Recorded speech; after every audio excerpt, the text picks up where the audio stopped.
বিদেশ লাইফে যদি ভালো করতে চান, বাঙালির কাছ থেকে যত দূরত্ব বজায় রাখা যায়। হালা তুমি বাংলাদেশে জন্মগ্রহণ করে তুমি বাঙালি খারাপ ভাই। অধিকাংশ মানুষজন যারা বিদেশ আছেন এরা বুঝতে পারবেন।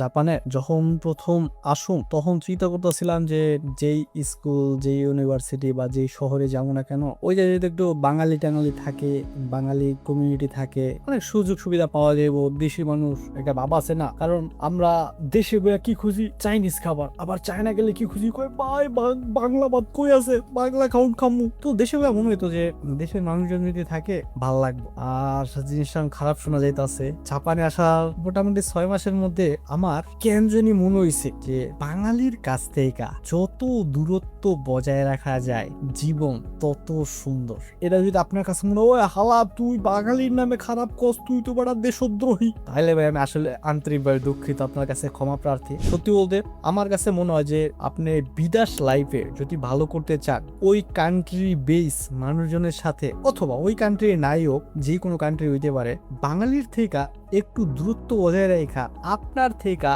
যারা একটু নলেজেবল বা একটু স্কিলফুল বা একটু আপার লেভেলের এইসব মানুষজনের সাথে চলা উচিত। বাঙালি বলতে আপনি হয়তো মনে করতে পারেন যে সব বাঙালির গাইলাইতে আছি, ব্যাপারটা এমন না। এর মধ্যেও হয়তো বা ধরেন 100 জনের মধ্যে 4-5 জন আছে যাদের সাথে আপনার চলা উচিত। বাকি ধরেন যে 95 জন 96 জন আছে, ভাই আসসালামু আলাইকুম ভাই, পরে দেখা করুন নে।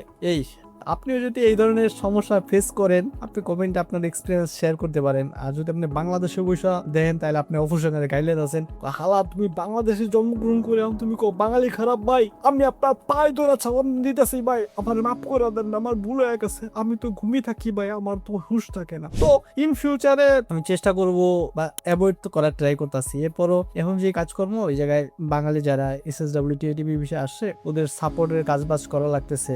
এই যার কারণে ওদের সাথে মেলামেশা না করার কোনো সুযোগ নাই। আশা করি ইন ফিউচার আমি চেষ্টা করবো আমার জায়গা থেকে যত বেশি দূরত্ব বাঙালির থেকে বজায় রাখা যায়, নিজের শারীরিক মানসিক সব দিক থেকে ভাই ভালো। এইটা হয়তো বা অধিকাংশ মানুষজন যারা বিদেশ আছেন এরা বুঝতে পারবেন। আর যারা দেশে আছেন এরা আপনার গালি টালি দিতে পারেন ভাই, আমি আসলে আন্তরিকভাবে দুঃখিত।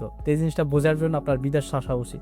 জাপান ও কোথাও অন্য কোনো কান্ট্রিতে ভাই আপনি আসেন, বিদেশ ভাই সেই খালি সুখ আর সুখ। আমি চাই বা আপনার জন্য অনেক অনেক দোয়া রইলো যে আপনি যেই কান্ট্রিতে যাইতে চাইতেছেন খালি যান ভাই।